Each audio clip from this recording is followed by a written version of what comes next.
Hey there, it's Sam. The solar eclipse is happening in Aries on April 29th, early in the morning, here in the US, around 2 a.m. Eastern Time, and it's quite an intense eclipse and new moon, which is starting the Aries cycle here for 2014. Now, this eclipse in Aries is going to have Sun and Moon joined around 14 degrees Aries, and Mercury will also be close by at 17 degrees, and they're being eclipsed by the South Node. So when the South Node eclipses, it concentrates and draws this energy and really focuses it like a laser. The South Node is where there's a enormous amount of like scrutiny and precision and focus, and so it's really focusing the power, which is the sun. It's an exalted sun being eclipsed, and so it's really a time for us to focus and concentrate our true power, our true strength and supreme power within, and act upon it. And really what it's showing is those areas of life where we're not acting upon that true light within. And that's being revealed, where we are neglecting our inner light. And not just our inner light in some separate way, like me, my inner light, me, Sam, this person, but me as the universal self, you as the universal self, your true light, which is not some local personality-based matrix. And because this is the way you view yourself as a limited creature with limited power, limited impact, limited strength. All of this limitation is related to the ego, and the limitations of the ego imposed on the sun is what gives us this wavering confidence, where we act on things when we have the confidence to act, and then if we don't have the confidence to act, then we don't do it. And it creates this up and down, this wavering focus in our life. The thing we need to be committed to, and the thing that needs to have an unwavering focus, is our commitment to truth, to the true light within. And that is the light, that light of consciousness that must illuminate everything. And if we're in the dark about who we are, then we're going to spread darkness everywhere. If we're trying to find the light within, the light of who we truly are, which is not just this personality-driven, separate self, then we act in accordance with that true light, that inextinguishable light, that light that has no shadow. Because the shadow comes in once it hits form. The true nature of the sun is not the light that emanates into the world of form and creates light and shadow, duality, but it's the light that has no opposite, that has no form, that has no shadow counterpart. And the sun being eclipsed in Aries by the South Node is to try to focus you on that. So whatever's happening in your life, wherever the intensity is in your life that is creating your suffering and making it so you feel this lack of confidence to move forward, it's coming from this, because you don't know the true self, the Paramatman, the supreme self. That's what the sun is. The one without a second. Not the one of this individual nature. This individual nature is a product of duality, of the sun and moon together. Sun, moon, and earth created this body. But the true light, the true being within that is eternal, that you are trying to return to, is not connected or is not dependent upon this duality of light and shadow, of trying to get some reflection back. Because this is what we tend to do. We tend to push the light out and then wait for the reflection to come back to say, am I okay? Was that okay? Is that right? Whereas the true sun within is not waiting for that. That's why it's exalted in Aries. Aries is where we just act. We trust our instinct and take a step and trust that it'll all work out. When we act in accordance with the sun in that impulsive Aries way, great things happen. So you need to trust the inner light. And that means you need to trust and be willing to let go of those things that aren't taking you toward the highest truth. And this is why we don't trust the inner light, why we don't trust it, because we're afraid of losing something of the world that we think is me. Oh, but if I act through this independent nature and I act in accordance with this light, then I won't have this person, or I won't have that thing, or I have to sacrifice this thing. And the true sun gives us the capacity to sacrifice some worldly form of happiness or connection in order to do what we know is right for the soul. Now, this eclipse, Sun, Moon, and Mercury are in Aries, being eclipsed by Ketu, the South Node, like I said, which brings this precision, this total perfectionism, this high standard. And it's bringing a high standard to an exalted sun. So you have to be real about that and face the truth of who you are and act in accordance with that light. Not the wavering light of confidence that is the sun filtered through your ego, filtered through your desires, filtered through form as light bounces off of shadow, as you get reflection back from others. But trust your instinct, that instinctive light that has no opposite, that has no shadow. Mercury here also brings intelligence, communication, skill, flexibility, and this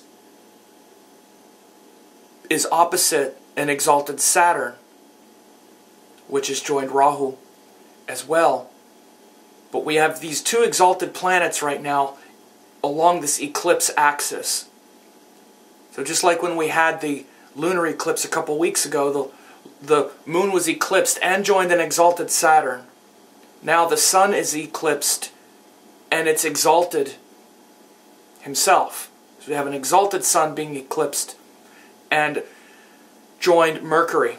In addition, we have Venus in Pisces, where Venus is also exalted. So we have an exalted Venus, which brings beauty, devotion, and the willingness to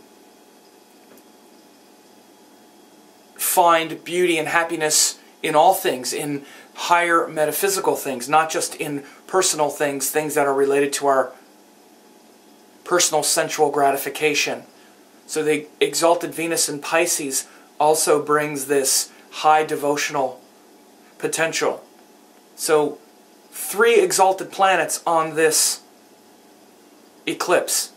And I know there's heavy stuff going on, especially with those planets squaring, what's being called the cardinal cross in Western astrology. They're in the mutable signs when you use a sidereal zodiac, and I've done recent web classes about this, showing how it's related to the mutable energy as well.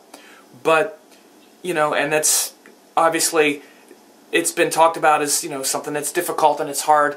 Yes, it's difficult and it certainly has a challenge, but the challenge is to rise up in wisdom.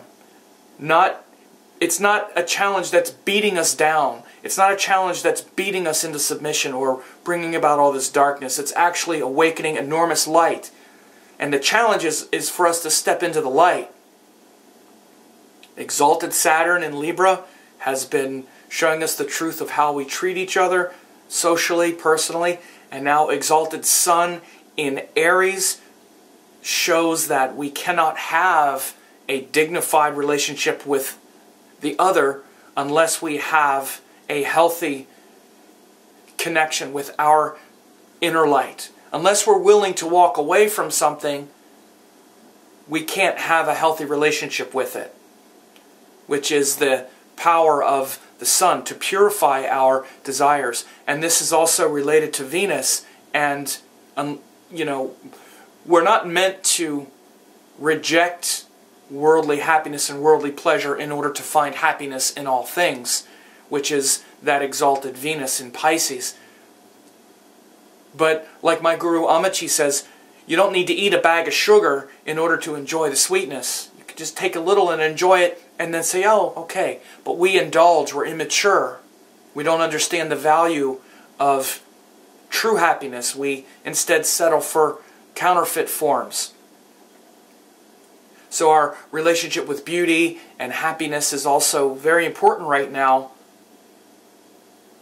in this eclipse cycle, as we clarify our individuality and our individual power and that inextinguishable light that doesn't have the duality of shadow is paramount now. Wherever the sign of Aries falls in your chart and whatever planets are there will be influenced. Again, I did a free web class on this, and if you want to know how this affects your sign specifically, you can also join my member site, only 1 penny now, and you'll hear how this is going to affect your sign. But you can also get that full report on the eclipse, on the cardinal cross, and on this very transformative astrological configuration now if you want to watch the web class that I did. This eclipse happens with the Sun and Mercury in the nakshatra of Bharani.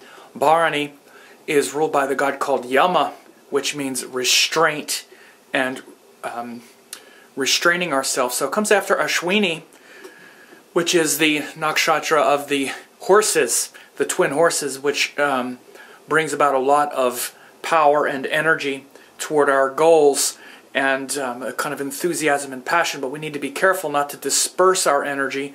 And if we do, we really feel that need to be restrained in Bharani nakshatra. So this quality of restraint will be important also in this next eclipse cycle because of this nakshatra. So, you know, the symbol of Bharani is the female reproductive system.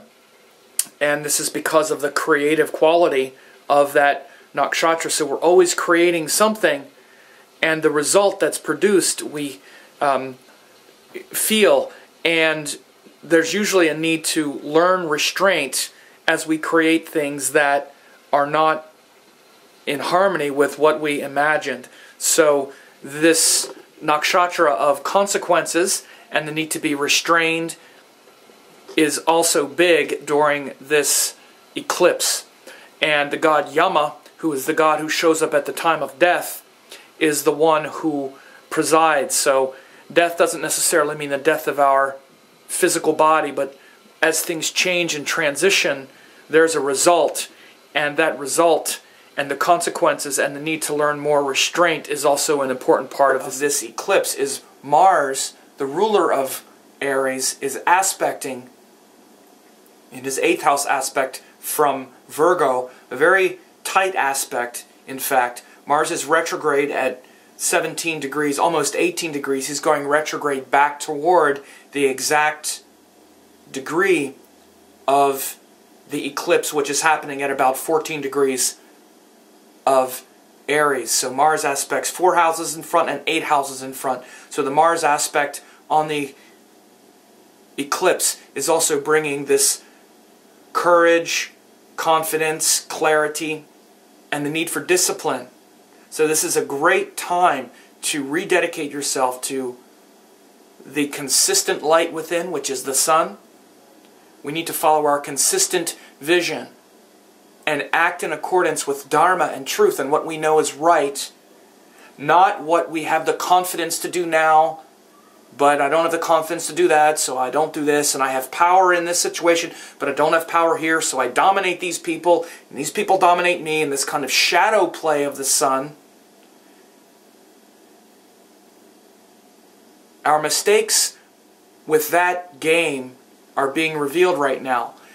This is why a lot of us don't feel confident to do what we want to do, and we're like, how do I do this? How do you do it? You dedicate yourself to something bigger than just your own confidence issues or your own ego. You're mistaking your true self to be this limited self. It's that simple and that profound. So you need to ponder that. And if you need more information about how that stuff works, you should get one of my courses.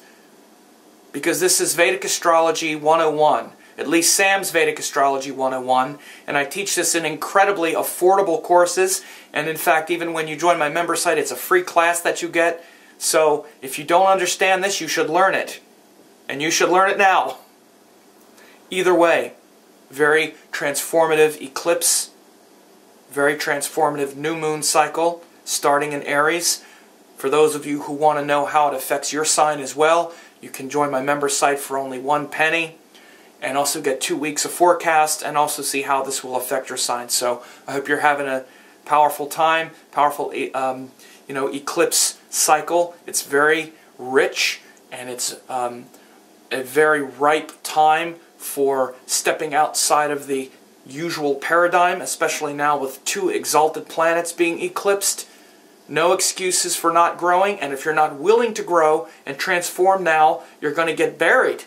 And the people that are getting buried are the ones who are seeing their mistakes revealed along personal power and compromising with others.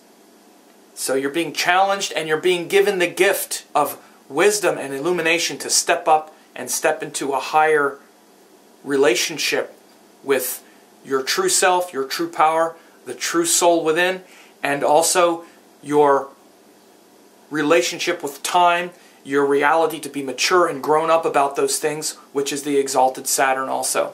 In addition, Mars aspecting is giving you the courage to face these things and put in place disciplined actions like spiritual practices and things that connect you to a higher course of action. And also exalted Venus is giving you the capacity to find the beauty and joy in all things, so that it doesn't have to be such a long, hard, and torturous path. So with that said,